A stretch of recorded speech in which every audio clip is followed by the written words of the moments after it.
Hola a todos, espero que se encuentren muy bien. Bienvenidos nuevamente a su canal de nutrición favorito.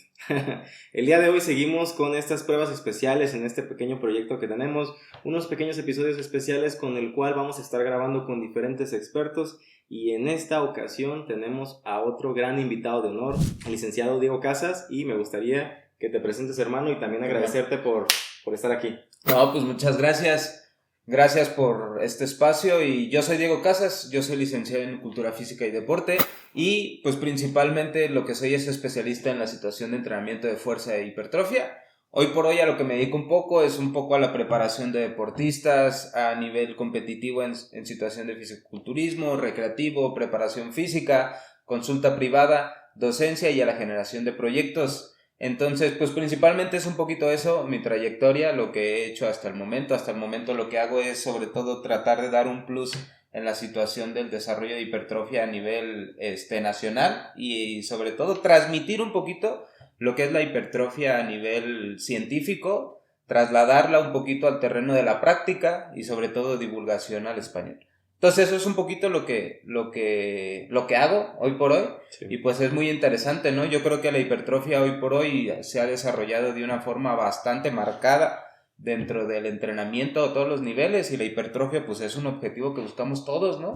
Ya la gente que estará viendo y que estará escuchando tu presentación con ese currículum van a saber la calidad de información y el nivel de información que vamos a manejar el día de hoy. Vamos a profundizar un poquito más en todas estas cuestiones de musculación, toda la cuestión del entrenamiento, el volumen, la programación, y también por ahí queremos hablar un poquito sobre cuestiones de impacto social y el entrenamiento. Creo yo y considero que muchas veces como que esa pequeña parte de lo que implica el mundo fitness en el entorno social de muchas personas, como que se deja un poco de lado, o como que pues sí, como que queda rezagado, y como que simplemente como que nos enfocamos en estas cuestiones técnicas, el entrenamiento y listo, pero es muy importante que también lo mencionemos. Para eso, el día de hoy quiero que cambiemos un poquito el formato en el que vamos a estar trabajando. Ya lo platicaba un poco con Diego. Quiero que en esta ocasión, y ya ustedes nos dirán en los comentarios si les gusta o no les gusta esta como nueva idea, quiero que sea un poquito más como en formato de entrevista, para irnos un poquito más en orden y sobre eso ir generando una conversación muy interesante. Sin embargo, antes de empezar con las preguntas, ¿te gustaría complementar algo más, hermano? Nada, sin lugar a dudas, yo creo que hemos preparado un timing de cosas a tocar bastante oportuno. Y yo creo que vamos a hacer un formato informativo, pero sobre todo que les pueda hacer utilidad y sobre todo que responda a preguntas puntuales que tiene la gente luego que nos llega a consulta, sí, ¿no? Sí, justo. La gente que nos llega a consulta, la gente que ve los videos, la gente que todavía no se anima como decir, oye, voy a contactar a un nutriólogo, voy a contactar a un entrenador, pero sigo buscando contenido en redes sociales. Sí. Yo creo que esa es la finalidad, ¿no? Dar esta divulgación puntual de cómo son las cosas y sobre todo aclarar cosas que muchas veces se piensa que son complejas, ¿no? El entrenamiento, la alimentación. Sí. Oye, es que no sé qué tanto vaya a pasar y mucha información y esto y el otro, y muchas veces es más simple de lo que pensamos. Justamente, siempre he opinado lo mismo. Muchas cosas de salud son más sencillas de las que creemos que pueden llegar a ser.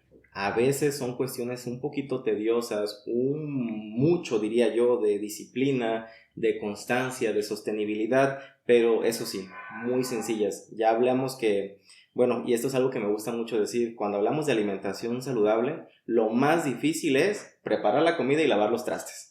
Es la verdad. Y cuando hablamos de ir a entrenar, siento yo que a veces lo más difícil es ponerse los tenis. Correcto. Porque ya estando ahí, la verdad es que todos nos motivamos y entrenamos y damos el 100%. Es cierto, es cierto. Entonces, para iniciar, quiero que empecemos con cuestiones de adaptaciones fisiológicas. Voy a leer la pregunta en específico para que no se me vaya ningún detalle, ¿va? Va, que va. Por cierto, cafecito. Cafecito. Salud. Salud. Bueno, para la primera pregunta me gustaría que estuviéramos platicando un poquito sobre adaptaciones fisiológicas, algo que se da por sentado, cambios que van a pasar en el cuerpo, consecuencias que ocurren tras entrenar y entrenar y entrenar. Sin embargo, la pregunta principal sería esta: ¿cuáles son las principales adaptaciones fisiológicas que ocurren en el cuerpo durante el entrenamiento de hipertrofia? Bien, pues para empezar a dilucidar un poquito lo que nosotros conocemos como las adaptaciones específicas al entrenamiento de fuerza, voy a utilizar el término entrenamiento de fuerza y entrenamiento de hipertrofia porque en vez de lo que muchas personas piensan, no es tan diferente y son muy comunes en muchas cosas. Bueno, las adaptaciones fisiológicas que se dan ante el entrenamiento de fuerza o el entrenamiento de hipertrofia, siempre se ha dicho que son dos principales, ¿no? Adaptaciones a nivel neural y a nivel estructural. De ahí, ¿qué serían adaptaciones a nivel neural? La capacidad que tiene el sistema neuromuscular de reclutar más unidades motoras, de producir una tensión más importante, con más magnitud y por lo tanto cargar más peso, ¿no? Sí. Entonces, lo que vendríamos hablando de adaptaciones neurales principalmente es yo agregar más kilogramos a la barra, ¿sí? Sí. Obviamente hay otras cosas como mejorar el patrón técnico, como afianzar esa técnica de ese ejercicio, los niveles de reclutamiento interno de cada grupo muscular y externo para todos los grupos musculares que van a hacer ese movimiento, pero vamos a encontrar entonces adaptaciones a nivel neural y a nivel estructural.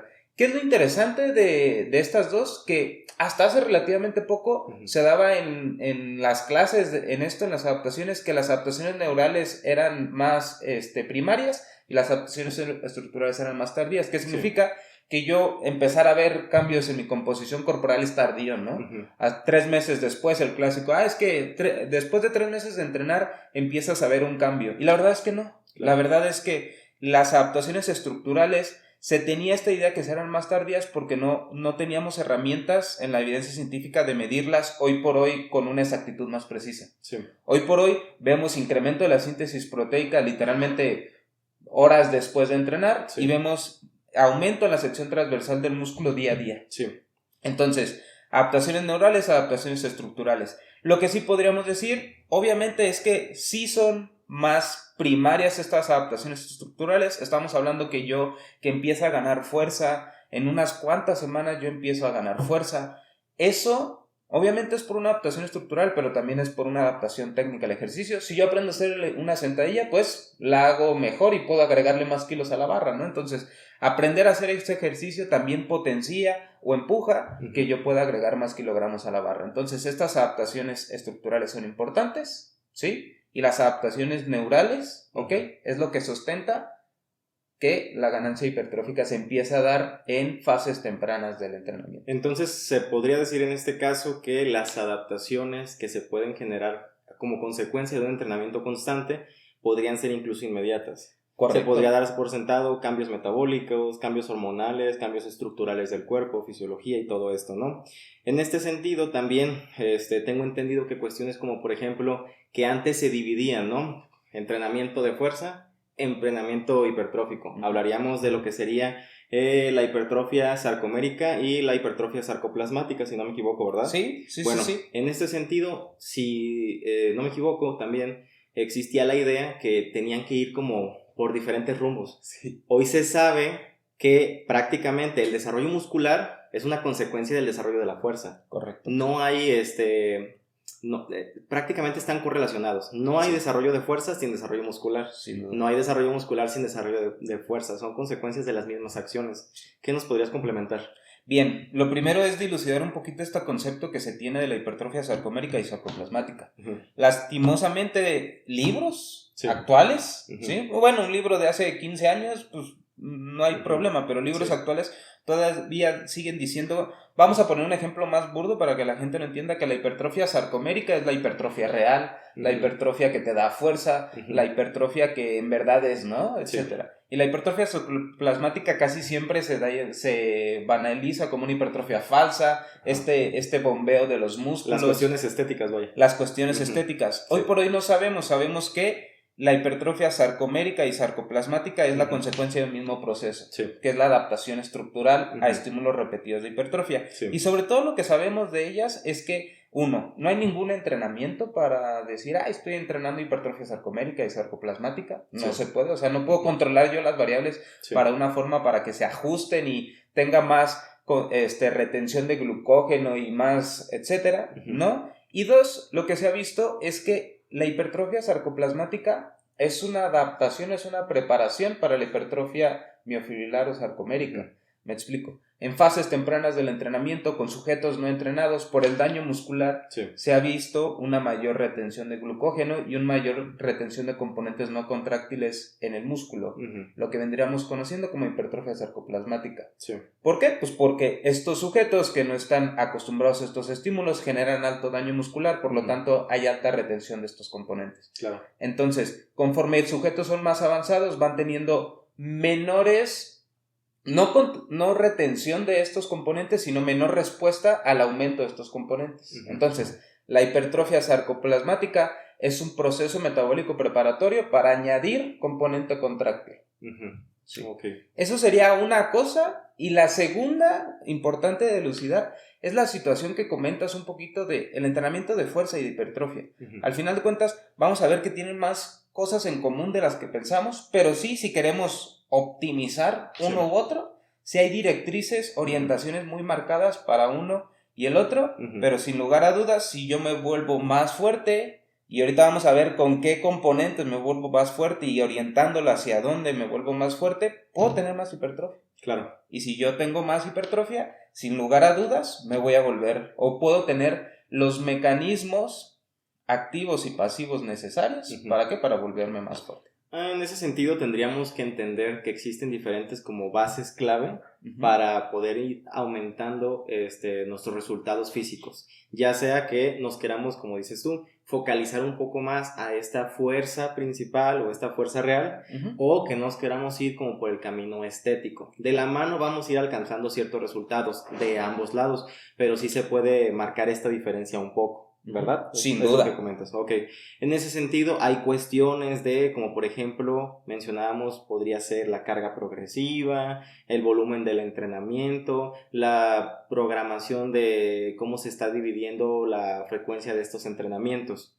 Si habláramos de programación, que justamente es lo que tal vez te ha sucedido también, pero a mí me pasa mucho en consulta que me comentan, oye, pero entonces, ¿cómo debo de dividir mi entrenamiento? ¿Cómo debe de estar marcado? Claro, esto cuando uno hace la programación de su asesorado, de su paciente, pues eso uno lo da por sentado, son cosas que uno ya maneja. Pero para la gente que nos está viendo y que tal vez no tenga la accesibilidad a llevar como un entrenamiento más programado, más profesional, ¿cuáles serían estas directrices que tendríamos que seguir como para que estas personas de forma general, de forma básica pero efectiva, puedan empezar a generar una programación que no provoque un sobreentrenamiento? Perfecto. Ahí en ese sentido de programación, lo importante es destacar, a veces a mí me gusta citar muchos autores, sin lugar a dudas el conocimiento que tenemos pues es de autores, de gente que nosotros estamos siguiendo día a día, y a mí me gusta mucho la pirámide del entrenamiento de Eric Helms, que de hecho tiene un libro que es la pirámide de la alimentación para la hipertrofia. Va a aparecer por aquí. Y ahí él comenta que en la pirámide del entrenamiento para la hipertrofia lo principal o el primer escalón es la adherencia, ¿no? O sea, y eso creo que estamos de acuerdo que tanto en entrenamiento como alimentación e inclusive en cualquier intervención de las ciencias de la salud, fisioterapia, medicina, etcétera, pues que un paciente tenga adherencia a cualquier protocolo es importantísimo, o es lo principal. Entonces, yo lo primero que tengo que buscar como preparador o como una persona que quiera planificar mi entrenamiento es tratar de poner un entrenamiento que me genere adherencia, o sea, que me guste, o sea, que se adecue a cuántos días tengo para entrenar, cuánto tiempo tengo para entrenar, etcétera, otras cuestiones. Después de ahí, el segundo escalón son componentes de la carga, que sería el volumen, intensidad y frecuencia. Podemos tener algunos otros, etcétera. O, por ejemplo, líneas de investigación que están empujando mucho es la situación de las parciales en longitudes largas, por ponerte otro ejemplo. Pero bueno, teniendo estas piedras grandes, que es lo que a mí me gusta comentar, ¿no? Estas piedras grandes de suficiente volumen, suficiente intensidad y suficiente frecuencia. Hemos visto por investigaciones recientes que hay una relación dosis-respuesta entre el volumen y la hipertrofia. ¿Qué significa esto? Que entre yo más volumen, o sea, cuántas series hago por grupo muscular realizo, empiezo a tener una relación dosis-respuesta en cuanto empiezo a ganar más masa muscular. Entonces, ojo, aquí hay que detallar el más no es mejor, ¿sí? De hecho, ¿cuál es el rango? Aproximadamente entre 10 a 20 series. Evidencia puede distar un poquito más. Estos 10 a 20 series son de Brandt-Schoenfeld, 12 a 20 series nos da Eneco-Baez, etc. Y hay estudios que se han visto de volumen con un volumen más aumentado, 32 series, inclusive acaba de salir un estudio más reciente de 52 series por grupo muscular a la semana. Es muchísimo volumen. Es muchísimo volumen, pero 52 series por grupo muscular a la semana tiene una respuesta equivalente a 20 y tantas. Sí. Ojo, más no es mejor. Claro. Sí, a mí me gustaría con este argumento decir más es equivalente. Entonces, porque también luego muchas personas dicen, es que si tú haces más puede ser que tengas menos o inclusive pierdas músculo. Todavía no se ha visto de una forma tan clara esta regresión de volumen a empezar a perder músculo. Sí se ha visto que es equivalente. Entonces, ¿para qué? Si es equivalente, ¿para qué hago 52 cuando podría ser 24? Yo lo podría relacionar más, y sobre esto aclarar, no hay un estudio, es una relación que se me ocurre. Cuando tienes un volumen tan alto, de una fase aguda tal vez podrías tener ciertos resultados. Sí. Sin embargo, se puede generar esto que mencionábamos, un sobreentrenamiento. Un sobreentrenamiento, para que se entienda, sería una fase en la que un cuerpo ya no se alcanza a recuperar. Y como no hay una recuperación efectiva, digamos que se va a ver mermando los que podríamos decir el rendimiento del cuerpo como tal, ¿no? Del individuo. Entonces, cuando nosotros tenemos un volumen tan alto, lo que podría suceder aquí, si bien no se pierde las fibras musculares porque hay un mantenimiento del estímulo, se sobrepasa el margen de recuperación. Después, como no hay recuperación, el individuo no quiere entrenar nuevamente. Sí. Y ahí, en esta ausencia del estímulo, es donde podría empezar a generarse primero una pérdida de fuerza, porque se pierden adaptaciones por falta de entrenamiento, y después tal vez una pérdida del volumen muscular. No necesariamente las fibras, porque muchas veces se piensa esto, perdí músculo, perdí fibras. No, el músculo puede perder volumen, ¿va? Porque no se generan las mismas adaptaciones, el mismo estímulo. Sí, claro, sin lugar a dudas no pueden haber tantas afecciones a nivel estructural miofibrilar, pero sí puede haber una reducción de la retención de estos componentes preparatorios para el próximo estímulo, ¿no? Sí. Entonces esto es importante destacarlo. Y sí, como comentas, a mí me gusta mucho un término que más que sobre entrenamiento, sobre alcance, ¿no? ¿Qué significa sobre alcanzar? Valga la redundancia, alcanzar a un límite superior tus capacidades de recuperación, tus capacidades evolutivas psicológicas para afrontar el entrenamiento, ¿no? Entonces, eso limita la adherencia y eso limita que tú puedas seguir en un curso en el cual puedas hacer estímulos repetidos. Entonces, en ese sentido, creo que sobrealcanzar está mucho mejor que sobreentrenar. De hecho... Porque fíjate que, y perdón por interrumpirte, hermano, pero recientemente alcancé a leer un estudio, no me acuerdo de quién, yo sí soy pésimo para los autores, donde se mencionaba, donde existía este umbral de, no me acuerdo cómo se conoce la estadística del margen de ganancia por relación músculo-esquelético. Okay. Está esa relación que se entendía que en esta relación músculo-esquelético podríamos conocer cuál es el umbral aproximado de la ganancia muscular natural que podríamos alcanzar. Sí. Sin embargo, en este estudio se mencionaba que se ha llegado a ver que algunas personas podrían superar este umbral con la sostenibilidad de su entrenamiento. Entonces, si hiciéramos la diferenciación entre el término sobreentrenamiento y sobrealcanzar, pues sí, creo que es mucho mejor sobrealcanzar, porque realmente se ha visto que en diferentes estudios, aunque superes cierto volumen de entrenamiento, si tú genéticamente tienes las adaptaciones o las cualidades con las que te puedas volver a recuperar, vas a seguir generando masa muscular. Claro. Y aquí me gustaría dar el matiz. De hecho, este término sobrealcance pues es principalmente utilizado por el grupo de 3DA Performance, que lo dirige Eric Helms, y ellos comentan un sobrealcance funcional y un sobrealcance no funcional. ¿Qué significaría eso? Si yo hablo de sobreentrenamiento, digo, no tengo que llegar. Pero si yo hablo de sobrealcance, dices, ¿tienes que llegar en algún momento? Sí. ¿En qué momentos? Pues habría que checar, ¿no? Entonces, habría que checar en qué momento tú tendrías que buscar un sobrealcance funcional.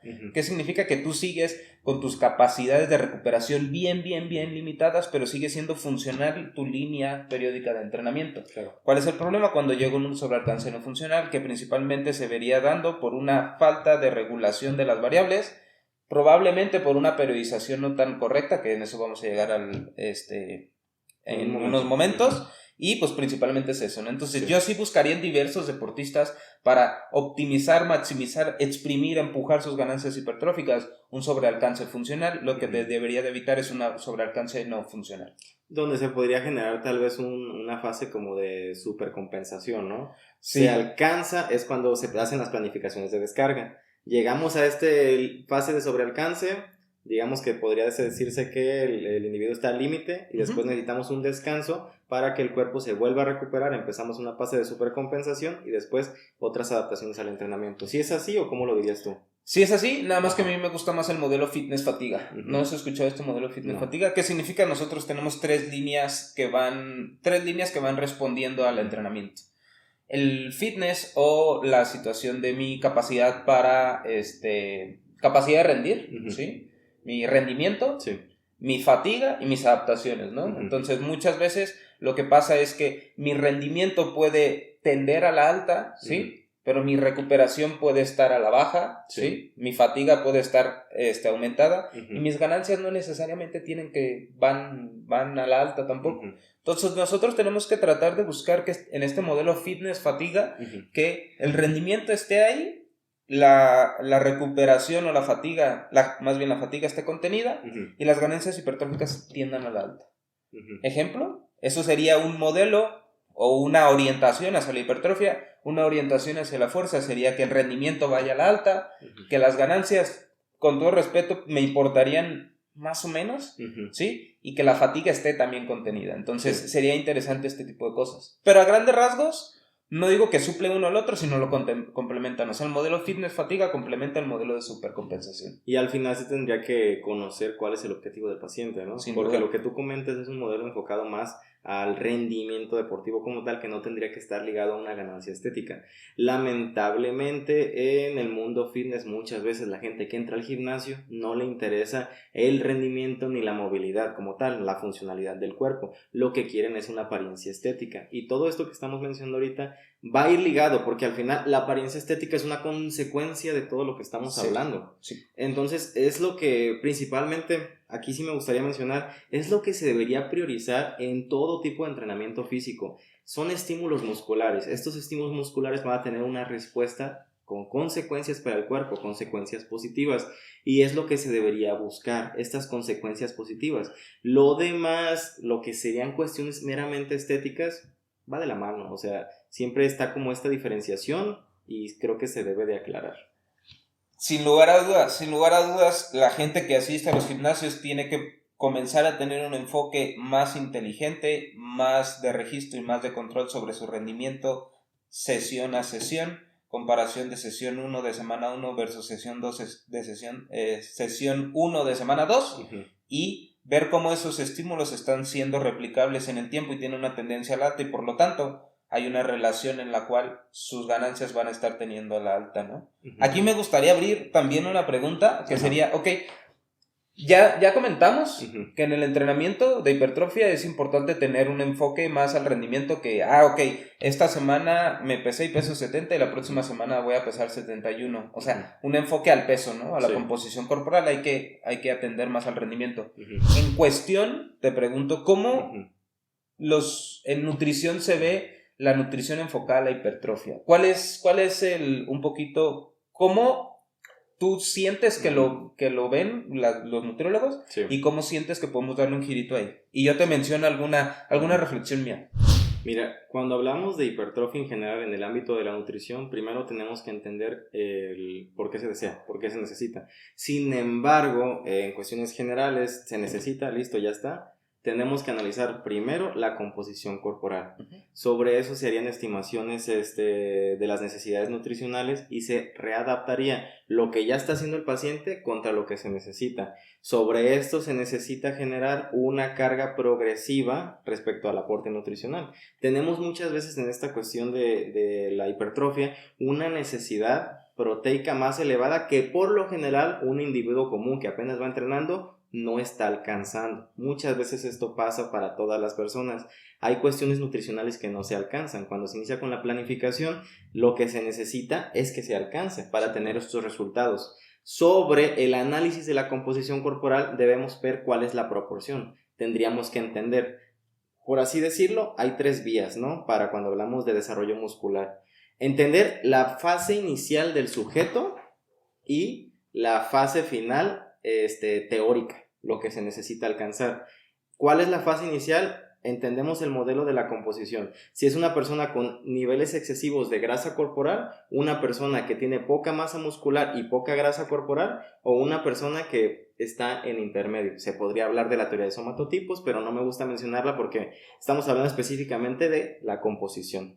Si iniciáramos con una persona que tiene poca masa muscular y excesiva grasa corporal, prácticamente lo sugerido inicial sería algo enfocado a la pérdida de esta grasa corporal, porque si hablamos de forma factores ambientales hormonales, entenderíamos que el excesivo componente de la grasa corporal entorpecería todas las cuestiones de desarrollo y rendimiento. Sí. Se logra esto y llegamos a una fase donde está una persona con poca grasa corporal o un porcentaje de grasa corporal promedio, una base muscular que se puede empezar a trabajar y que si ya estaba con este trabajo, obviamente ya hay ciertos estímulos. Sobre esto se cambia y se genera otra readaptación nutricional para que todo se vaya enfocando a, por ejemplo, hay rangos, no sé si los conozcas, de aportes nutricionales por gramos por kilogramo de peso o por gramos por kilogramo de masa muscular o de masa libre de grasa. En ese bueno, eso depende un poquito de la bibliografía. Sí, es correcto. Pero en ese sentido, lo que se buscaría es principalmente una persona amateur, es más recomendable que todo se calcule a partir de masa corporal total. Una persona que ya tiene muy buenas adaptaciones y ya tiene años con estímulos musculares, cuando hablamos principalmente de aportes proteicos, ya se tendría que ver cuál sería el aporte por masa libre de grasa. Claro. Se generan mejores adaptaciones porque ya una persona que tal vez ya esté superando los 100 kilos, ya es muy complicado generar una alimentación realista y sostenible que no lo fatigue. Sí, entonces, no sé si esta respuesta que te di va enfocado a lo que me preguntaste o querías saber algo más puntual. Va muy enfocado y sobre todo pusiste sobre la mesa el approach, ¿no? El approach y el foco o los lentes que se tiene que poner el nutrólogo a la hora de ver la hipertrofia, ¿no? Yo quería tocar ese tema contigo porque yo siento que la nutrición enfocada a la hipertrofia, tanto la gente que prescribe nutrición enfocada a la hipertrofia como los clientes en los gimnasios, tú le preguntas, oye, ¿para qué es tu dieta? Para perder un buen de grasa o para incrementar masa muscular, y dices, ok. Lo interesante es, pregunta, para los deportes de entrenamiento deportivo, deportistas de triatlón, natación, etcétera, la dieta, a lo que yo tengo entendido, es ¿para qué? Para darle el soporte nutricional para que rinda mejor. Para que rinda, sí, correcto. ¿Por qué tenemos una noción de que en la hipertrofia eso no es? O sea, es la alimentación es para qué, es lo que te va a dar tus ganancias estéticas. Obviamente porque la estética es importante. Claro. Pero yo siento que tanto en la nutrición como en el propio entrenamiento, el rendimiento del deportista se queda de lado. Sí. O sea, por ejemplo, estos clásicos argumentos de, ok, empezaste a sentir hambre en tu déficit, muy bien, lo estás haciendo bien. No. Oye, pero estás empezando a rendir menos. Sí, claro. Entonces tu estímulo está siendo deficiente, ¿no? Oye, es que ya tienes 2000 kilocalorías sobre tu gasto energético total. Bueno, entonces pues ya vas a incrementar masa muscular. Y mi rendimiento, en los dos casos, el rendimiento tiene un impacto. ¿Por qué? Porque en los dos casos el rendimiento va a menos. Sí, mira, yo solo dos cosas para complementar esta respuesta que te estaba dando. Una, creo yo que es más fácil de explicar para el paciente. Esta alimentación te va a ayudar a este desarrollo muscular que deseas, a explicarle el por qué esta alimentación te va a dar el soporte para tu rendimiento deportivo. Porque muchas veces generar esta diferenciación no es en la primera consulta. Tardas tiempo para poder dar esta educación nutricional y explicarles, ¿no? Por otra parte, hay un protocolo que se me olvidó comentar y que creo yo, para rendimiento, fuerza, hipertrofia, es mucho mejor.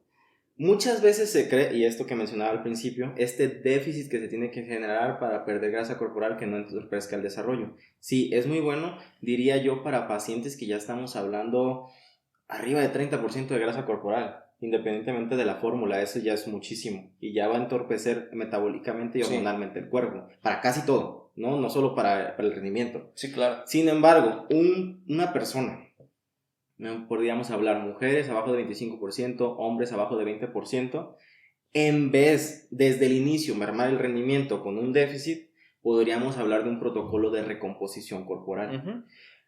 Valores nutricionales sería lo que necesitas para mantenerte ahí, pero ¿cuál es la diferencia? El estímulo. Sin duda. Si tú tienes el estímulo y estás alimentándote para mantener ese estímulo, lo que mencionas, mantener ese rendimiento e incluso mejorarlo, puedes quedarte con si fuéramos pesocentristas, puedes quedarte con el mismo peso, pero cuando se hace el registro histórico de esta evaluación de la composición, ahí es cuando se ven los resultados. O sea, a mí lo que me gusta más con mis pacientes es cuando llegamos a los 6 meses, al año de consulta y hacemos este registro global de cómo iniciaste o cómo estábamos hace 6 meses, hace un año, y ve este desarrollo muscular. Si consulta tras consulta se puede evaluar, pero no es lo mismo, ay mira, tuviste un aumento de 100 gramos, 500 gramos, mira, en todos estos meses, en todo este tiempo, en todos estos años, has logrado este gran aumento de masa muscular.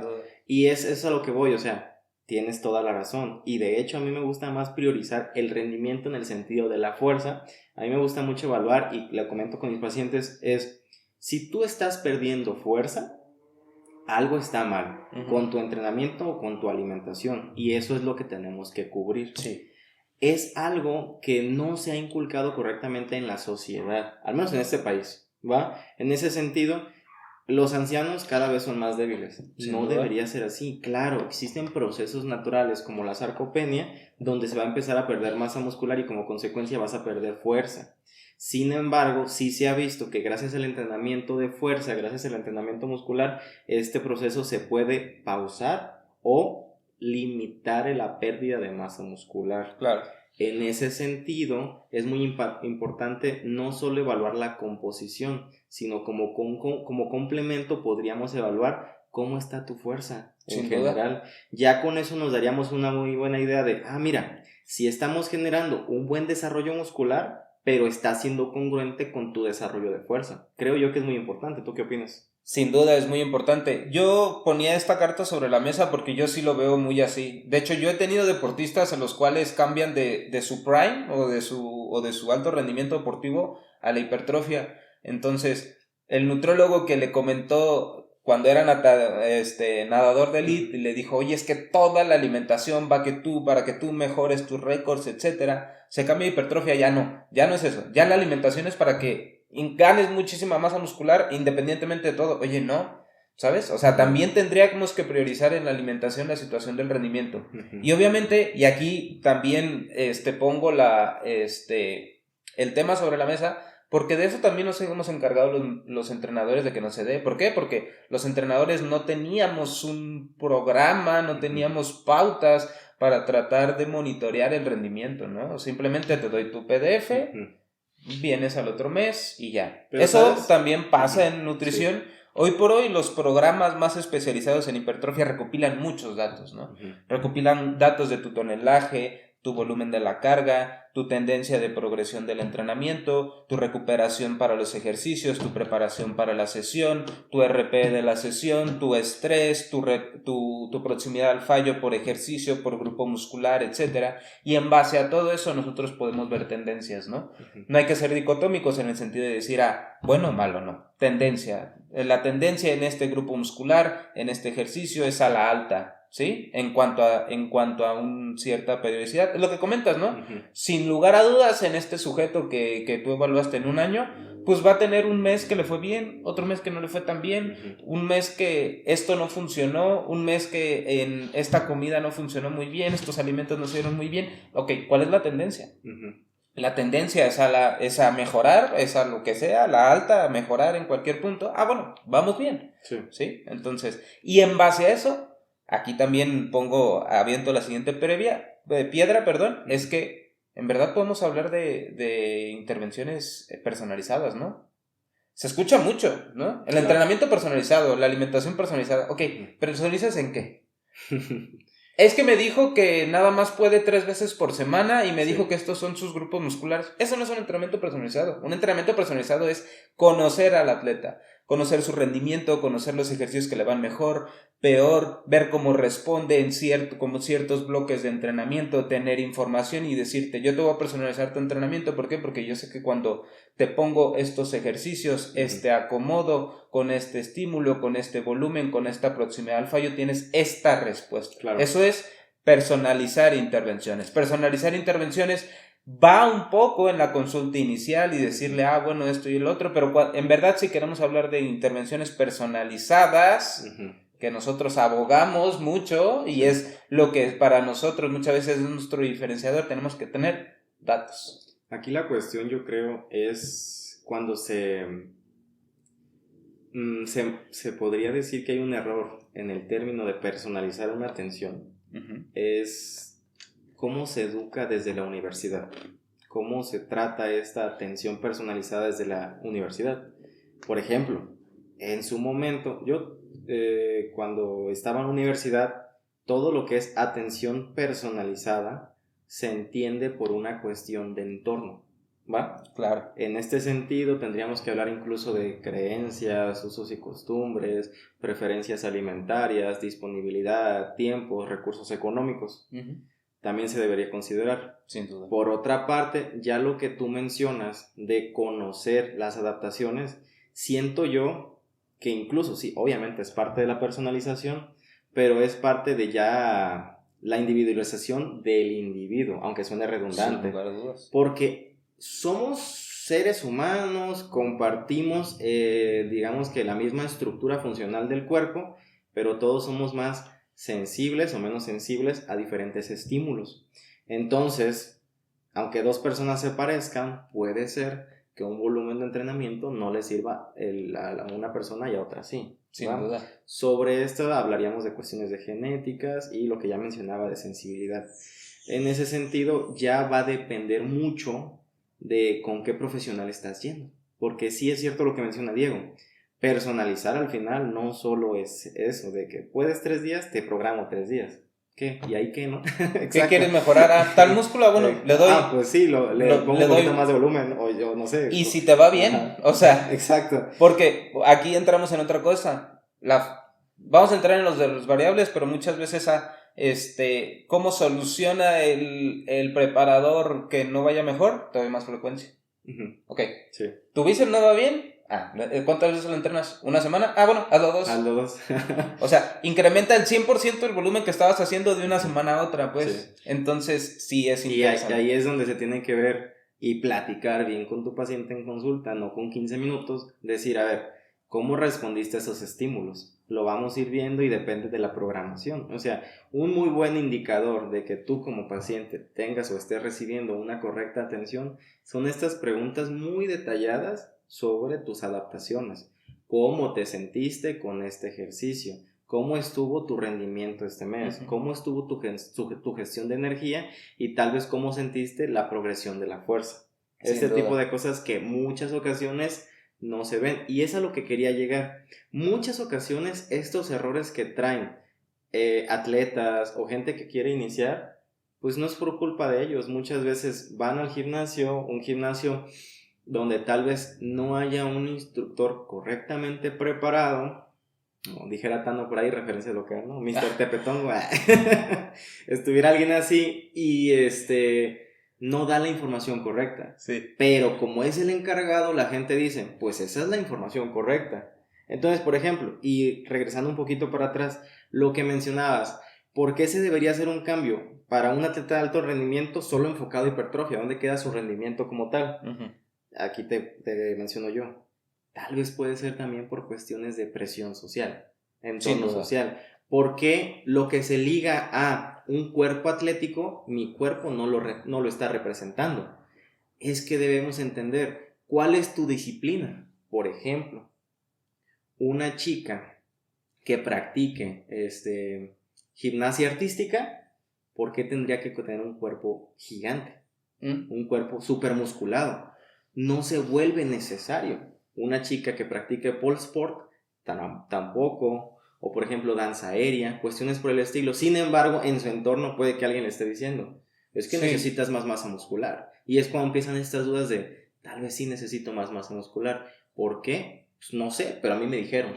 Sí, aquí por ejemplo en el sentido de la gimnasia, en la gimnasia como es rítmica de apreciación, sí hay una tendencia en el jueceo sí se puntúa la situación de la estética. Claro, de hecho, pero la estética no solo está relacionado en ese, por ejemplo, en ese deporte en específico, a la musculatura, sino a la delgadez. Sí, es algo muy diferente. Es diferente. Sí. Pero sí podríamos hasta cierto punto, si las adaptaciones están, si la rutina está, si todo está, decirle, oye, es que puede ser que te quiten 2 puntos por un poco tu composición corporal, ¿no? Uh-huh. O sea, dejo Sí. eso sobre la mesa. Sin embargo, sí es importante destacar este tipo de cosas. Uh-huh. Yo tengo una anécdota que la digo mucho en clase. Uh-huh. Ahí me llegó una señora con un chico de natación Uh-huh. de aproximadamente 10 años, que era creo que era el campeón nacional en ese momento de natación de 100 Sí. metros. Y me dijo, hola Diego, ¿cómo estás? Oye, mira, fíjate que me recomendaron mucho contigo. Uh-huh. Mira, él es mi hijo, tal nombre, etcétera. Míralo. Y yo, ¿sí? Y me dice, mira, yo quiero que esté así. Ajá. Y me enseñó una foto de pues, un deportista, no era Michael Phelps, era otro nadador. Sí. Yo le digo, lo primero, uh-huh. nosotros no buscamos que él tenga ese cuerpo, lo que nosotros queremos de este deportista es su rendimiento. Sí. Ya lo tiene. Uh-huh.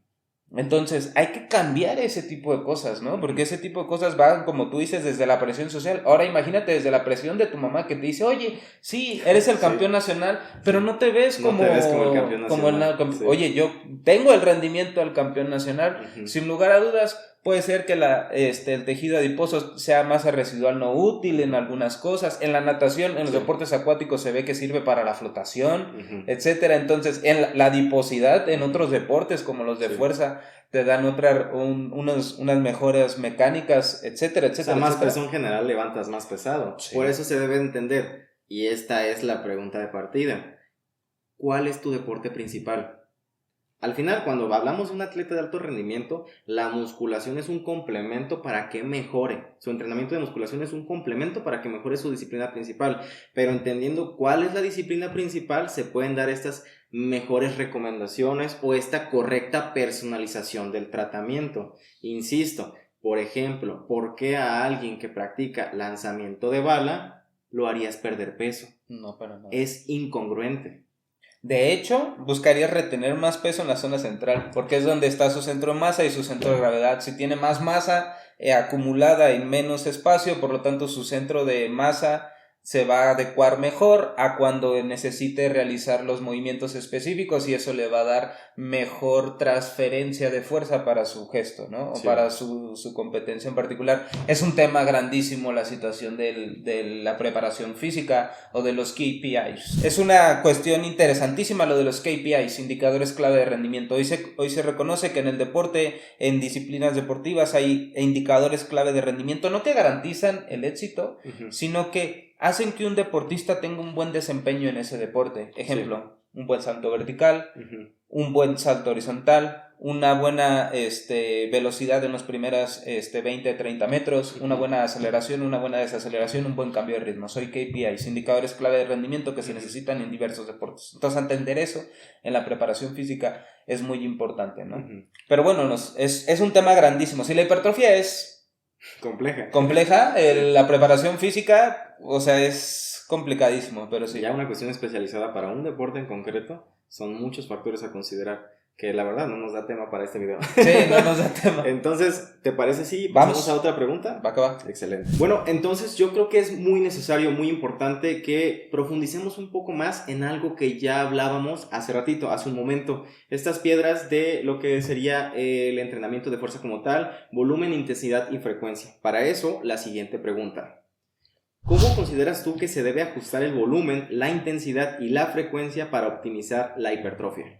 Bien, aquí era donde comentaba lo del principio, de que al parecer con todo esto que hay de la hipertrofia se va a volver todo más complejo. Sí. Ahorita voy a abordar un poquito la temática y vamos a ver que lo vamos a aterrizar en algo simple. A grandes rasgos, el volumen, como habíamos comentado, hay una relación dosis-respuesta entre el volumen y la hipertrofia. De hecho, se comenta, sí, que el volumen es el principal impulsor, o es el driver de las ganancias hipertróficas, o sea, el principal impulsor de tus ganancias. Sin embargo, no todo es así. Ok, ¿cuánto volumen hago? Pues sí, si lo hago con poca intensidad, o sea, poca proximidad al fallo, si lo hago solamente una vez, se ha visto que eso es subóptimo, ¿no? Lo que nosotros buscamos es optimizar, ¿sí? Es lo que les comento también mucho en clase, o mucho cuando doy ponencias. Ok, ¿caminar me da hipertrofia? Sí. ¿Qué hipertrofia me da? La que necesito para caminar, ¿sí? Listo. Nosotros lo que buscamos es maximizar la ganancia hipertrófica. Cualquier deporte va a dar hipertrofia. Sí. La gran mayoría de los estímulos van a dar hipertrofia, etcétera. Entonces, lo que nosotros buscamos es maximizar las ganancias hipertróficas. Ok, volumen. 10 a 20 series por grupo muscular, ¿sí? Intensidad, hablando de la intensidad en cuanto a proximidad al fallo. ¿Qué significa proximidad al fallo? El fallo muscular es no puedo hacer una repetición más. Llego a ese punto donde yo no puedo hacer una repetición completa más, ¿no? Aquí es donde el volumen cobra sentido, ¿sí? Porque si yo hago un volumen X con una intensidad muy baja, o sea, hago 10 repeticiones, pero en verdad pude haber hecho 30, pues no me estoy esforzando lo suficiente. Claro. Yo necesito empujar ese volumen a una proximidad, a una intensidad en cuanto a que no pueda realizar otra repetición más en un cierto umbral. ¿Qué se ha visto en la evidencia científica? 5 repeticiones de reserva hasta el fallo me da ganancias hipertróficas. Lo que yo tengo o lo que yo voy a tener de vuelta por hacer 5, 4, 3 repeticiones de reserva es muy bueno. O sea, yo agarrar y ponerte un ejercicio a 5 repeticiones de reserva te va a dar hipertrofia. Sí. Si te lo pongo a 4, te va a dar un poco más de hipertrofia. Y si te lo pongo a 3, te va a dar un poco más de hipertrofia. Entonces vas a tener unas ganancias o vas a tener un retorno de inversión bueno. Sin embargo, sí es de destacar que la evidencia científica no destaca una diferencia significativa entre entrenar a 3, 2, 1 o el fallo muscular. Es importante destacar eso. ¿Por qué? Porque entonces no tengo que entrenar todo al fallo. No, claro que no. De hecho, voy a tener ganancias muy similares o equivalentes si yo entreno a 3, 2, 1 repeticiones de reserva. Y eso sería interesante para trasladar en la práctica. ¿Por qué? Porque al final de cuentas no va a ser entrena como tú quieras, no. Pero tampoco va a ser un entrena al fallo, no pain, no gain, etc. Claro. Tú tienes que ser estratégicamente inteligente para acomodar los estímulos de forma interesante. Aunado a esto, sabemos que también la proximidad al fallo puede ser ejercicio dependiente. ¿Qué significa esto? Ejercicios multiarticulares van mejor con cargas más pesadas, o sea, hacer las repeticiones más bajas. Ejercicios multiarticulares también se pueden dejar con más lejanía al fallo, o sea, se los puedo trabajar con 3, 4 o 5 repeticiones de reserva, porque son rangos muy completos, porque es musculatura implicada muy grande, etcétera, y es un estímulo con mayor magnitud. Claro. Ejercicios monoarticulares, aislados, etcétera. Por ejemplo, mi extensión de rodilla, se pueden trabajar con más volumen, más cercanos al fallo. ¿Por qué? Porque son ejercicios que no pronuncian la fatiga como los otros, tienden a ser ejercicios con rangos de movimiento más cortos. No es necesariamente una regla, pero sí puede ser, y se tienen que trabajar a repeticiones más moderadas. Mencionábamos que no existe una diferenciación significativa entre una reserva de 3-4 a la que sería una reserva de 2-1 o incluso 0. Sin embargo, más bien sería 2-3 y 1-0. 2-3 y 1-0, ok. En ese sentido también necesitamos mencionar lo siguiente. Al principio de la conversación mencionábamos la sostenibilidad. Para que exista sostenibilidad, el paciente debe disfrutar su entrenamiento. Lamentablemente, aunque no es la regla, existe mucha gente que si no siente la conexión muscular, que si no siente como músculo dolorcito, quemazón en el músculo, dicen, es que no entrené bien. Se debe de explicar, no es necesario que se sienta eso. Sin embargo, por sostenibilidad, sí prefiero yo que, por ejemplo, si no hay una diferencia entre un 2-3, 1-0 y mi paciente prefiere llegar 1-0, lo puedes seguir haciendo. Si por sensación, por disfrute de tu entrenamiento, esto nos va a ayudar a que entrenes de forma más sostenible, adelante. Sin duda. Sin embargo, aquí entraría la situación de, regresamos a lo de los datos, ¿no? Ok, está bien. Yo te recomiendo que entrenes a 3, pero estás entrenando entre 1 y 0. Ok, ¿lo estás haciendo en todos los ejercicios? Sí. Ok, hay que ver, ¿no? Pero yo estoy viendo tus semanas a semanas y yo veo que tu tendencia de rendimiento va a la baja. Entonces yo tendría que modular un poquito en esa situación de las repeticiones en reserva, ¿no? Entonces es importante destacar eso. ¿Para qué? Para pronunciar el concepto que tú hablas de sostenibilidad o de adherencia. Lo interesante aquí también es la situación de, porque vemos mucho esta tendencia en redes sociales, ¿no? Vemos esta old school que te comentan, no, es que ustedes no saben entrenar y no sufren ni nada. Ok, ¿tú sufres? Sí. ¿En verdad sabes entrenar al fallo? Muchos, no. O sea, yo veo, por ejemplo, cursos en los cuales dicen, o por ejemplo vi un reel la otra vez, ¿no? Que dice, oye, es que estoy con mi atleta y saca 10, y le digo que saque 10 repeticiones, y se pone atrás de él y dice, vamos, y sacó 10 más, y dicen, ven, no entrenan fuerte. Yo te diría a ti, preparador, ¿ves? No sabes educar a tu cliente. ¿Por qué? Porque primero, no supo seleccionar la carga adecuada para 10. Segundo, no sabe entrenar a la suficiente proximidad al fallo que necesitas. Hay gente que ni siquiera sabe qué significa el fallo ya cuando hablamos en la práctica. Sí. Fallo literalmente, y a veces hay una confusión entre un RIR 0 y un fallo. Sí. RIR 0 todavía es la última que hiciste efectiva. La siguiente sería fallo porque de verdad, supongamos un bench press, bajas en tu rango de movimiento, ya no la puedes volver a subir. Sí. Eso sería un fallo efectivo. Aquí, para no extender un poquito más, todavía no tenemos un estándar de una definición de fallo en la evidencia científica. O sea, diversos grupos de investigación interpretan el fallo de diversa forma. Sin embargo, sin duda, todos aterrizan a no poder completar una repetición más. Unos te van a decir de forma psicológica, otros te van a decir de forma mental, otros te van a decir todo el rango completo, otros te van a decir ni la longitud más distal, o sea, más larga, etcétera, pero bueno. Y lo segundo sería, sin lugar a dudas, o sea, tenemos que educar a nuestros clientes a que la intensidad es un driver también muy importante, y que sin lugar a dudas se tiene que llegar a ese punto, ¿sí? Y si no llegas a ese punto, tienes que empujar para conocerte en ese ejercicio, cómo tienes que llegar a ese punto. ¿Para qué? Para hablar de lo de la unidad de estimulación de hipertrofia, que es la serie efectiva. Sí, correcto. ¿Qué comprende una serie efectiva? A grandes rasgos, que tu serie se sitúe. Voy a ser un poquito todavía tradicionalista porque hay evidencia que esto puede empujar más el abanico de estimulación, pero de las 6 repeticiones hasta las 30 repeticiones, ¿sí? Una proximidad al fallo de 5 repeticiones de reserva a 0, ¿sí? Que no hagas pausas prolongadas entre una y otra repetición de más de 5 segundos, y que tu tempo de repetición dure entre 2 a 8 segundos, y que tu descanso esté aproximadamente entre 2 minutos. Si tú cumples todas estas aristas, estás hablando de una serie efectiva. Habría que entonces reflexionar cada uno de los que estamos aquí, ¿todas nuestras series cumplen ser una serie efectiva? Aquí es la situación, ¿no? Entonces, para contabilizar ese volumen tiene que estar en esos parámetros. Bueno, y para acercarnos un poquito al final de esta charla, que espero que les esté gustando mucho, vamos a hablar de 2 temas que son muy relevantes. Ya mencionamos al principio del video que vamos a hablar un poquito sobre el impacto social del fitness, que vamos a dejar para después, pero quiero que la siguiente pregunta se haga porque considero que es muy relevante hablar de estas diferencias, ¿no? Y si estás de acuerdo, la voy a hacer, ¿va? ¿Cómo difieren los enfoques de hipertrofia entre hombres y mujeres, considerando factores hormonales y fisiológicos? Aquí hay que discernir varias cosas, ¿no? Primero, responderte. Si quieres una respuesta rápida, te diría de ninguna, o sea, no habría una diferencia, no hay que diferenciar. Sí. Si quieres una respuesta más larga, sería no, con matices. Entonces, curiosamente, hubo una tendencia hace no relativamente poco de la situación de tratar de hacer una diferencia concreta, puntual y muy marcada del entrenamiento que deberían de llevar los hombres y las mujeres, ¿no? Principalmente por esta situación de la biologización de los procesos de rendimiento. ¿Qué significa eso?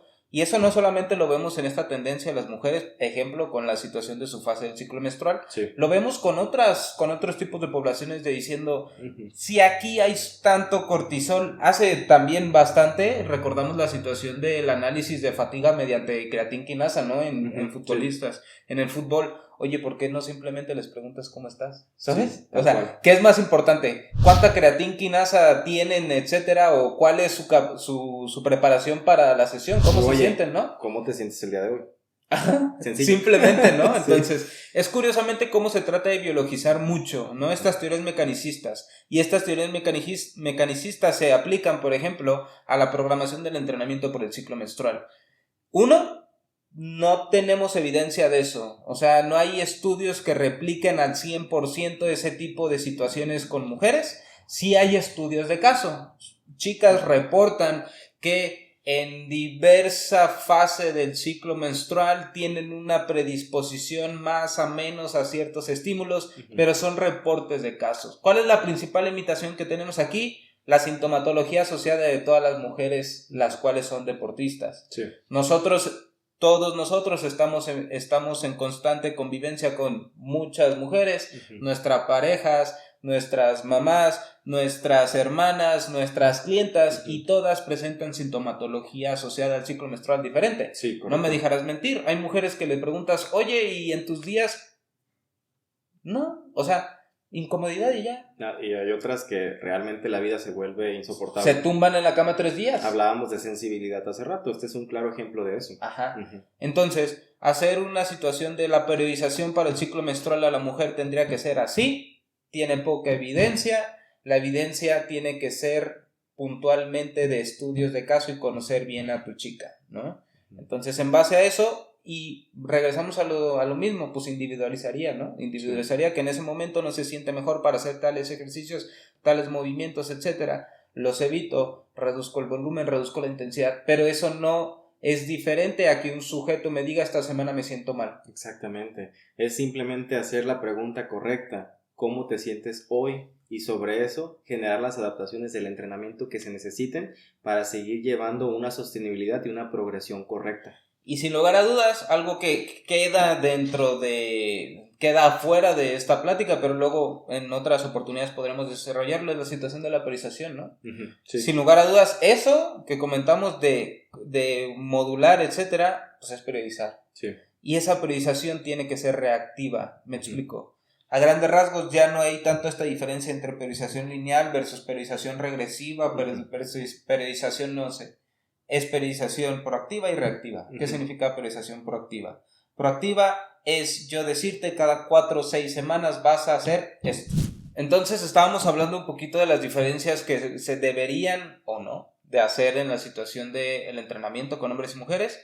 A grandes rasgos también hay que remitirnos un poquito si tenemos evidencia. Tenemos evidencia metaanalítica que hombres y mujeres ganan la misma masa muscular relativa en un periodo de tiempo de 8 a 12 semanas. Ojo, aquí hay que hacer la diferenciación de este estudio, sobre todo la población, hombres versus mujeres, mismo protocolo de entrenamiento. Lo interesante es que hicieron lo mismo, ¿sí? O sea, las mujeres, obviamente, las mujeres no hicieron más entrenamiento del tren inferior y los hombres más entrenamiento del tren superior. Fue el mismo entrenamiento. El mismo entrenamiento, y aquí lo interesante también en destacar es el término relativo. ¿Relativo a qué? Hombres y mujeres ganan la misma masa muscular relativa a su masa total, a sus proporciones, a su componente óseo, componente esquelético y a su masa muscular basal. En ese sentido se evaluaría sobre porcentajes, no sobre gramos ni kilogramos. Sin lugar a dudas. Sí. Entonces sería interesante es esto. Pues, sin lugar a dudas, yo versus otra mujer, etcétera, yo no voy a ganar la misma masa muscular que ella en términos absolutos. Yo puedo ganar 5 kilogramos y ella puede ganar 3, pero es que yo peso 120 y ella pesa 6, 60, perdón, ¿sí? Perdón, pero bueno, imagínate, ¿no? 60 kilogramos, ¿no? Asimismo, si yo tengo 20 kilogramos de masa muscular previo al protocolo y una mujer tiene 10, la mujer va a ganar relativo a esos 10 y yo voy a ganar relativo a esos 20. Y aquí, de nuevo, es para dar el matiz a la situación de la biologización, ¿no? ¿Cuál es el principal pretexto que se les pone a las mujeres para ganar masa muscular? Es que no produce testosterona. Con evidencia directa sabemos que no es así. Ok, ¿por qué? ¿Cuáles son los mecanismos por los cuales, etcétera? No están muy bien dilucidados, pero sí es importante destacar los estudios que dan evidencia indirecta y los estudios que dan evidencia directa de masa muscular.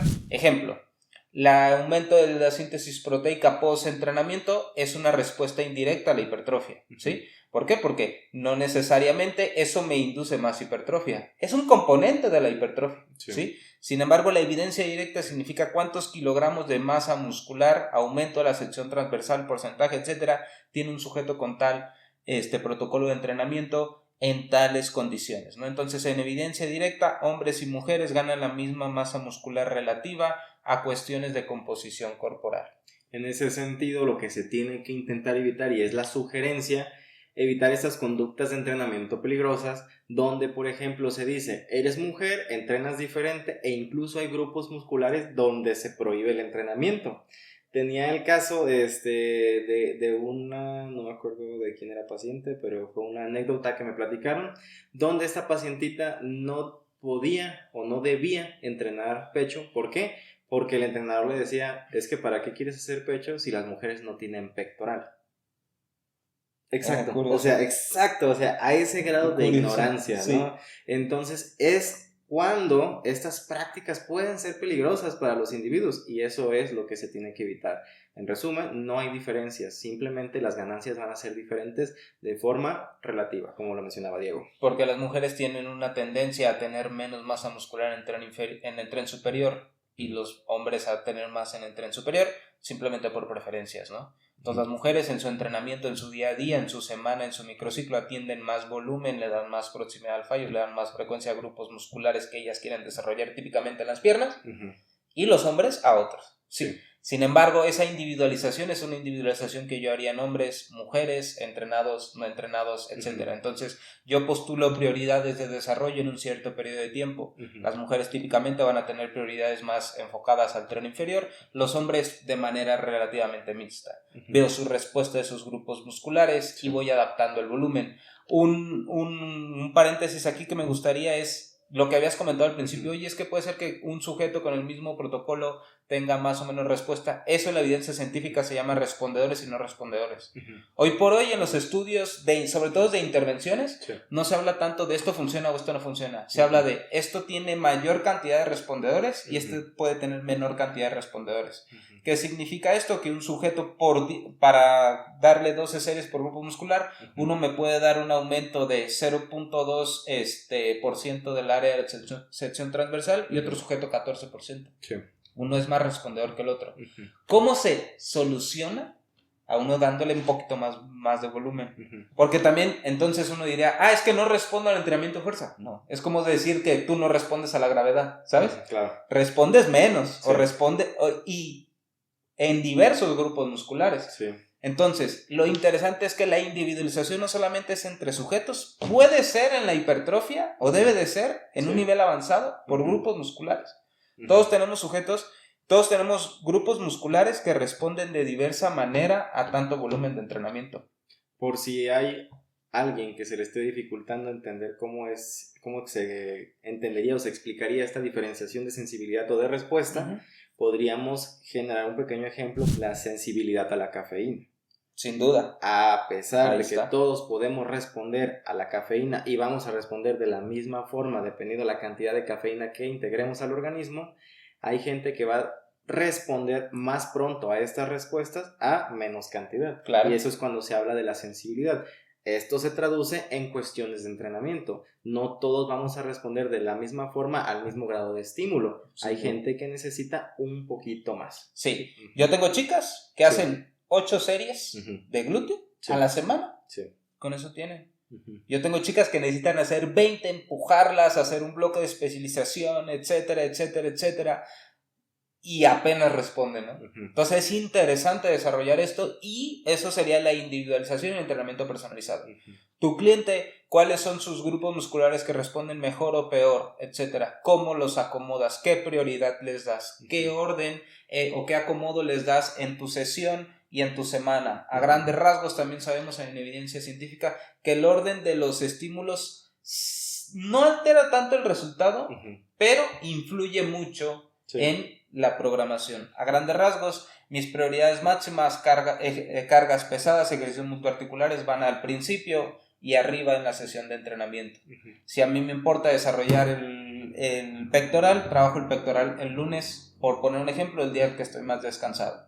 Si a mí me interesa ese grupo muscular, los ejercicios más pesados los presento al principio de la sesión de entrenamiento para tener más rendimiento, y los ejercicios más moderados, ligeros, monoarticulares, los presento al final de la sesión de entrenamiento, donde me propongan un estímulo diferente. Entonces, una consideración práctica que deberían de hacer todos los sujetos, hombres y mujeres, es pensar, ¿qué prioridad tengo?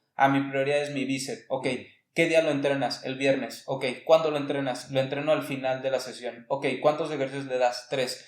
Es que no me responde el bíceps. ¿Ya ves por qué? Entonces, sería interesante ordenar los estímulos conforme las prioridades musculares, presentar ejercicios en posiciones más ventajosas para aprovechar el estímulo, incrementar el estímulo y poder generar una buena calidad de entrenamiento, y eso aplica en muchas cosas, ¿eh? O sea, no solamente aplica en la hipertrofia, también aplica en el entrenamiento deportivo. ¿Cuántos deportistas vemos frustrados que dicen, es que no me sale esto? Ah, bueno, ¿cuánto lo practicas? Lo hago una vez. Ah, ¿cuándo lo haces? Al final de mi sesión. ¿Y cuándo lo haces? El viernes. No, tendrías que hacerlo al principio. Si es prioritario, pues al principio. Allá hablaríamos de una periodización inteligente. En ese sentido, se podría mencionar que cuando hablamos de la periodización tenemos que hablar también de factores realistas. Ya mencionabas hace rato sobre cuestiones de es irrelevante si entrenamos 3, 4, 5, 6 días cuando se periodiza correctamente sobre el volumen, la frecuencia y la intensidad, bla, bla, bla. Sí. Pero en este sentido, la cuestión clave es qué tan realista es nuestro entrenamiento. De nada me sirve hacer una planificación o una programación dirigida a 5 días de entrenamiento cuando el individuo realmente a duras penas va 3 días a la semana. Entonces, los otros 2 días que no se están entrenando realmente se vuelven inservibles. Afortunadamente, y como una reflexión final, la hipertrofia es muy noble. Como te comento, la hipertrofia no es tan específica como comentamos. ¿Específica qué? No es... entrena con 8 repeticiones al fallo en puros ejercicios multiarticulares, ¿eso te va a dar más hipertrofia? No, ya vemos, desde 6 hasta 30 repeticiones es un umbral óptimo para hipertrofiar, ¿no? Proximidad al fallo de 5 hasta el fallo, 5 repeticiones de reserva al fallo, ¿sí? Descansos completos de 2 minutos, rangos de movimiento completos. Hoy por hoy también podríamos agregar la lista de las porciones en longitudes largas en algunos ejercicios que sean interesantes, los multiarticulares donde se proponga más elongación, que esa elongación mediante acumular más tensión mecánica pasiva, me da más tensión mecánica total, ¿sí? Y eso me puede pronunciar las ganancias hipertróficas con la evidencia que tenemos reciente, principalmente de Mio Wolf, en la situación de las porciones en longitudes largas. Sería interesante implementar eso, descansar lo suficiente, consumir suficiente proteína, ver mi tendencia de mi entrenamiento, ver cómo me recupero y pues darle el tiempo al tiempo, ¿sí? O sea, tratar de yo estar en ese bloque de entrenamiento lo más posible, sacarle el mayor provecho posible. Los deportistas lo que quieren dicen, es que tengo 16 semanas, ok, ¿por qué no 22? ¿Por qué no 24? ¿Por qué no 30? ¿Sí? Tengo un buen amigo que tiene 1 año en déficit. 1 año en déficit. Sí. Le preguntas de su déficit, 200 kilocalorías por debajo del gasto energético total. Le preguntas de su rendimiento es igual, ¿sí? Pesaba 87 kilogramos, ahorita anda en 67 kilogramos, ¿sí? Y su rendimiento es el mismo, ¿sí? Y tiene una gran composición corporal. Ojo, ¿cuántos de nosotros estamos o tenemos mínimo el chip o la intención de estar en 1 año, 4 meses en déficit? No, la gente quiere estar 8 semanas en déficit, quiere sentir mucha hambre, quiere sentir estas adaptaciones negativas a la pérdida de peso, ¿sí? Porque estas son adaptaciones metabólicas negativas a la pérdida de peso y eso simplemente va a limitar sus procesos. Pero es una mala asociación de lo que se entiende por un déficit, malamente. Claro. La gente piensa, estoy en déficit y tengo que pasar por todo lo que acabas de comentar, cuando no debería de ser así. Todo tipo de tratamiento nutricional tiene que tener la capacidad de que se siga disfrutando, de que siga siendo conveniente para la vida del individuo. Entonces, son malas prácticas. Aparte, hay otros factores que se deben considerar. Ya mencionábamos las cuestiones intraentrenamiento, pero también están las cuestiones fuera del entrenamiento, como principalmente descanso nocturno. Si no duermes bien, no te recuperas bien y se merma todo. Tu alimentación, si es incompleta bajo lo que necesitas, también ahí no vamos a tener un buen alcance. Sí vamos a tener resultados porque dentro de lo que cabe hay un estímulo muscular, pero si la alimentación no se vuelve este medio para que puedas alcanzar las necesidades nutricionales, pues no lo vas a cumplir. Y por otra parte, la gestión del estrés, que vivimos en un mundo altamente estresante. Sin duda. Si no lo sabes gestionar correctamente o vives en un entorno muy estresante que afecta tu equilibrio hormonal, también podemos ver algunas tendencias que pues, van a afectar el rendimiento y el desarrollo. Sin duda, todo aterriza a un concepto muy importante de un fisicoculturista natural, pro, etcétera, que le comentaban, oye, ¿por cómo es que tú llegas a tanto? Y dice, simplemente yo soy el maestro de la autorregulación. No me siento bien, entreno poco, no entreno. Tengo hambre, como más. Me siento cansado, duermo mejor. Y ya. O sea, la autorregulación es la pauta ya a mí me gusta decir la siguiente analogía, es el cemento que le va a dar a tu blog para que tú construyas tu casa. Y siento que eso es lo más difícil, la autorregulación. Sin Pasa duda. en muchas ocasiones. Sí, sin duda. Oye, ya sentí mucho estímulo, ya sentí mucha tensión, ya sentí mucho bombeo, ya llevo 3 ejercicios, ya llevo 9 series efectivas en esa sesión para ese grupo muscular. Ya. ¿Sí? Listo. Probablemente ahí integra otro grupo muscular si es que te cabe el tiempo, ¿ok? ¿Para qué? Para darle un poquito más de frecuencia, ¿sí? Aquí podríamos reducirlo a lo que mencionaste. Más no es mejor, solo lo que necesitas. Sí. Y si quieres hacer más, tendrías que saber que ese más tiene que tener un tiempo y un acomodo muy específico dentro de tus objetivos, dentro de tu periodicidad, ¿sí? Ponerlo en grupos musculares específicos, en ejercicios específicos y con objetivos específicos. A eso se le llaman bloques de especialización. Sí. ¿Qué trata de hacer? Especializar un grupo muscular para tener la mayor respuesta posible. Sí. Oye, voy a buscar un mesociclo de especialización en un cliente que tengo 3 meses, no, porque no conozco nada de él. ¿Sí? Entonces, yo no conozco cómo responde su músculo. Yo no conozco cuánto trabajo previo lleva, yo no conozco cuáles son los ejercicios que le van mejor y le van peor, yo no conozco situaciones puntuales de cómo impacta ese grupo muscular sobre su recuperación, entonces no tiene caso. Ojo, tengo sujetos que ya son muy avanzados en lo que yo llamo pues mi proceso de llevarlos y ya sé que ellos en tales condiciones para tales grupos musculares con tal volumen lo puedo empujar tantito más con más volumen, con más proximidad al fallo y con tales ejercicios. Pero sin lugar a dudas eso es mediante un proceso de recopilación de información constante que necesitamos e invitamos a todos los entrenadores a que traten de tener más información de sus atletas, tener un proceso muchísimo más inteligente y sobre todo que sea reactivo, ¿sí? Acabando con este término, reactivo, ¿qué significa? Es responder a un fenómeno. Sí. Yo respondo como entrenador o como nutriólogo a lo que tú me vas dando, ¿sí? Sí. Entonces, ¿te vas sintiendo mejor? Ok, esa tendencia está buena. ¿Cómo voy a hacer que te sientas cada vez mejor? ¿No? ¿No te estás sintiendo tan bien? Ok, veo cómo respondo, ¿sí? Claro. El nutriólogo de una forma, yo por ejemplo podría responder con una descarga de muchas formas, ¿sí? Porque también típicamente la descarga se comenta que es simplemente el cese total del entrenamiento, pero yo puedo descargar muchísimas cosas e inclusive yo puedo descargar unos grupos musculares y otros no. Tengo clientes que no les gusta no ir a descargar completamente, ok, descargan unos grupos musculares y otros los mantienen igual. Eso sí es nuevo para mí, no había escuchado las descargas parciales. Sí. Parciales o relativas, ¿sí? Sí. Parciales o relativas. ¿Qué? Ejemplo, tú estás viendo que tu desarrollo del cuádriceps está siendo muy bueno, pero tu sesión de cuádriceps te fatiga mucho. Sí. ¿Ok? Pero las demás no tienen tema. ¿Qué hago? Te descargo el cuádriceps. Wow. Las demás te las dejo. Sí. Entonces te estoy quitando fatiga y estoy promoviendo un poquito más de recuperación dejando todo lo demás igual. Estudios directos de descargas musculares, o sea, estudios que solamente valoran eso, es el de 2023 de Max Coleman, que es del laboratorio de Brian Schulfried, y a grandes rasgos, lo interesante de los resultados, uno, es que ellos utilizaron un protocolo de descarga total, ¿sí? Descarga total proactivo, tal de semanas descargan. ¿Y qué encontraron con los sujetos? Que los sujetos cuando regresaban tenían más dolor muscular post ejercicio, ¿ok? Y que no tenían las mismas sensaciones. Entonces también aquí el gurú avanzado que te diga que la descarga es necesaria y es la panacea para tu recuperación, Sépanlo. Sépanlo. Ni en rehabilitación ni durante tu entrenamiento una descarga debe ser total.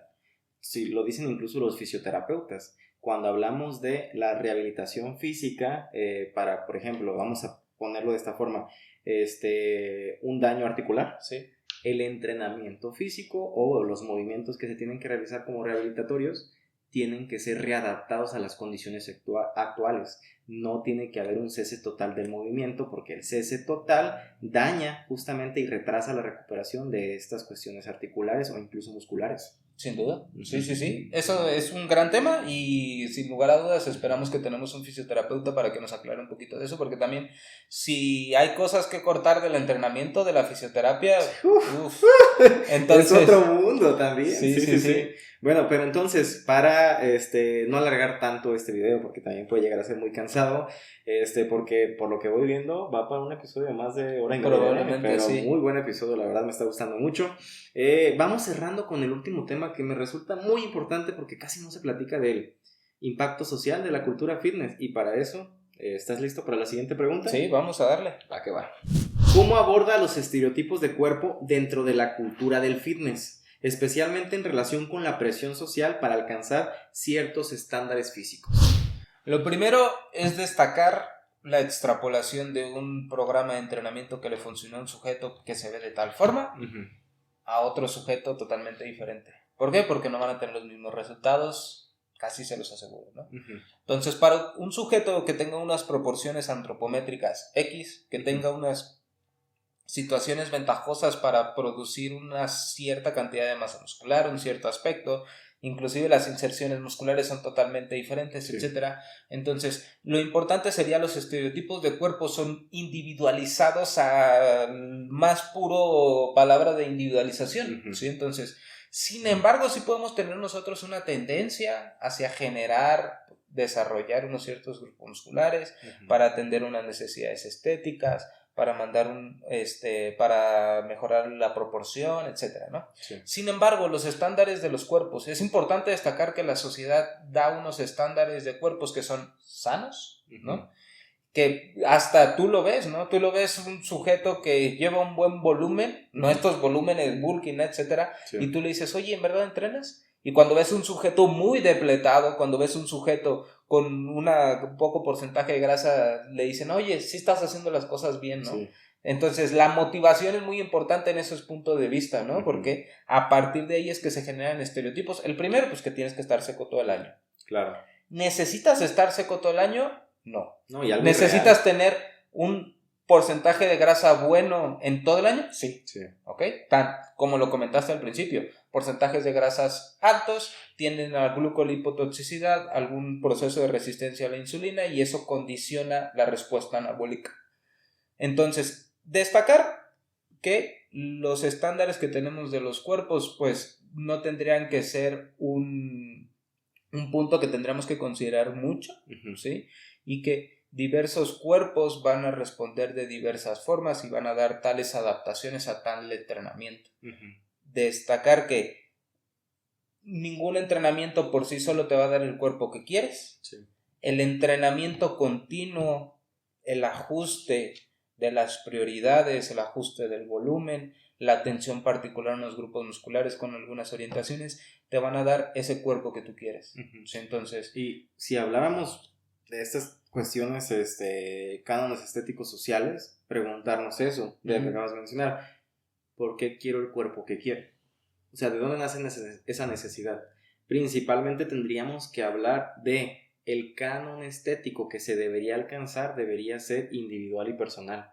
Ah, sí. Justamente. Aquí interesante, fisicoculturistas, sobre todo naturales, que tienen un muy buen manejo de eso, lo destacan. O sea, sí. ¿Qué destacan? Uno, si yo entro en un periodo de pérdida de grasa, es por mí. Sí. Tenemos esto de, ahora sí van a ver, y ya empezó la preparación, y no sé qué. Ok, ¿a quién importa? Con todo respeto, ¿quién le importa que vayas al gimnasio, que tengas hambre, etcétera? A nadie, ¿sí? Entonces, tienes que contemplar estas variables y tienes que contemplar que si tú entras en un proceso de mejora de la composición corporal muy agudo, es por ti.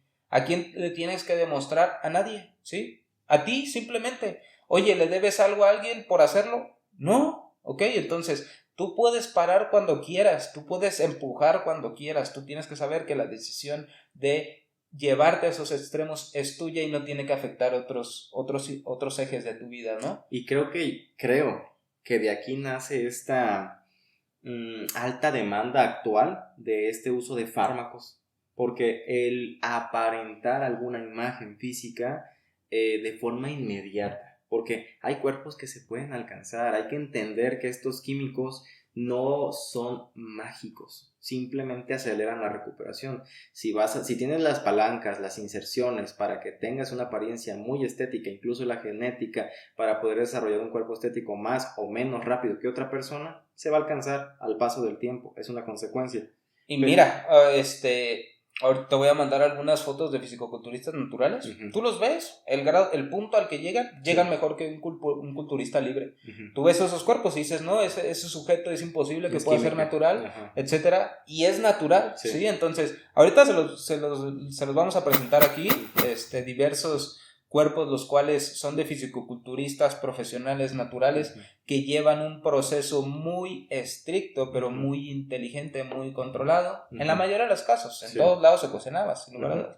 Pero es importante destacar esto también. Y el uso de fármacos no es mágico, porque también... Uh-huh.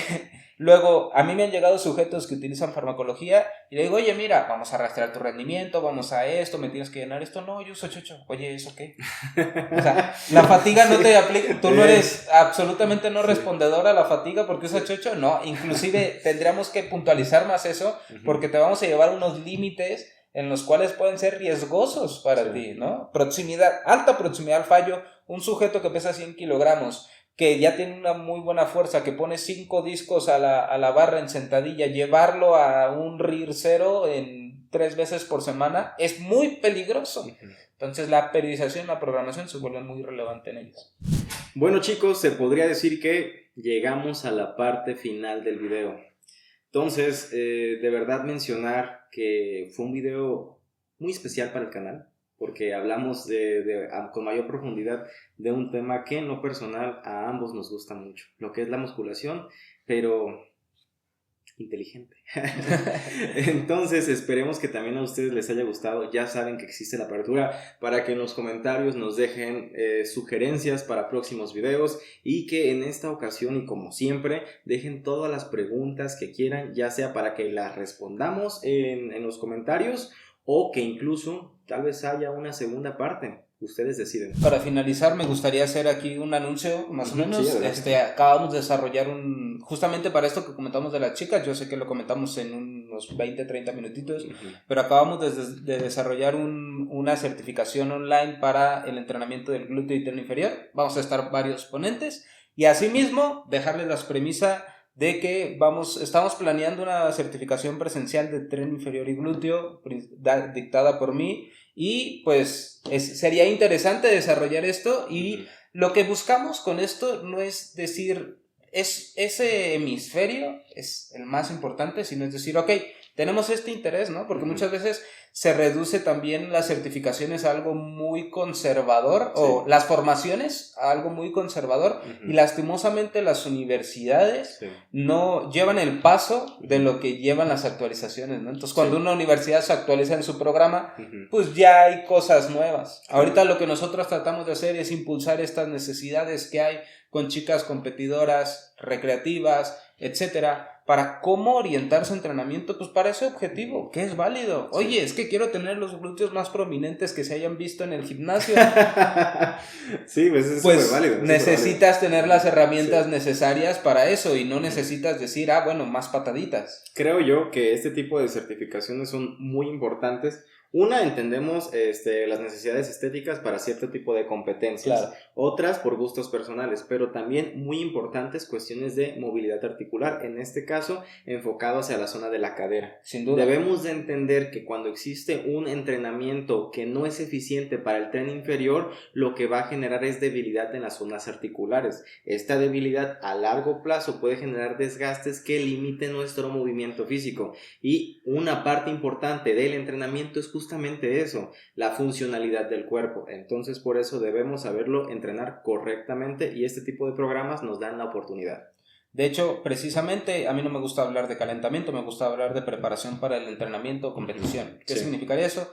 Tu bloque de entrenamiento para el entrenamiento y competición lo que abarca es obviamente la elevación de la temperatura corporal, la activación de diversos grupos musculares, que yo podría dar muchos matices por esto de activación, pero a grandes rasgos es un poquito una activación a nivel neuromuscular, preparar el canal neuromuscular para lo que va a venir, ¿sí? Movilidad en las estructuras relacionadas dependientes de los movimientos más complejos, y una situación puntualmente de liberación del movimiento. ¿Cómo puedo liberar un movimiento? ¿Cómo puedo liberar una sentadilla? Bueno, pues haciendo series de aproximación, Uh-huh. haciendo variables más complejas a nivel técnico, unilaterales, etcétera, que me preparen y ya yo llegue a ponerle los kilogramos a la barra que necesito para comenzar con mis series efectivas. Muchas veces me dicen, oye, solamente tengo 3 ejercicios, 3 series. Ok, ¿cómo llegas a la primera serie? Uh-huh. ¿No? ¿Cómo llegas a la primera serie? Es importantísimo. ¿Para qué? Para saber si en verdad estás haciendo volumen efectivo. Correcto. Y aparte, evitar lesiones. Justamente este tipo de preparaciones previas al entrenamiento son las más relevantes para, uno, generar un buen estímulo y reclutamiento de fibras musculares necesarias que nos van a ayudar justamente a este volumen efectivo. Uh-huh. Por otra parte, lo que mencioné hace un instante, evitar lesiones. Parte importante de la programación del entrenamiento es eso, que se eviten lesiones en medida de lo posible, porque en cuanto llegue una lesión, el rendimiento va a caer. No tiene por qué caer tanto, pero de que va a caer, va a caer. Entonces, eso es lo que se tiene que evitar. Perfecto, pues muchas gracias. Hermanito, gracias por venir aquí. Espero que la invitación haya sido de tu agrado también y que estemos juntos en diferentes proyectos más adelante. Por ahí vamos viendo qué pasa y también mencionarlo. ¿Cómo te pueden encontrar en tus redes sociales? Estoy en Instagram como Diego Casas, uh-huh. Diego Casas con doble C intermedia, uh-huh. ¿ok? Y en Facebook como Diego Casas, simplemente, pues ahí llevamos varios contenido, un poquito de actualidad en diversas formaciones en las cuales participo, diversas universidades con las cuales colaboro y pues principalmente agregando un poco de contenido de valor, ¿sí? Con cosas muy específicas para pues todos mis clientes, toda la gente que me puede llegar a seguir. Entonces, ¿algo más que te gustaría mencionar? Nada, muchas gracias. Hay que enfocarnos un poquito más en lo que es la hipertrofia a un nivel un poquito más avanzado y sobre todo, al final de cuentas tenemos que ver estos avances como algo que optimiza, ¿no? Optimizar, maximizar ganancias, ponernos lo más mamados posibles de una forma en la cual podamos nosotros ver atrás y decir, oye, lo hice bien, ¿no? Sí. Perfecto. Entonces, nos quedamos con eso y nos vemos en el próximo video. Saludos.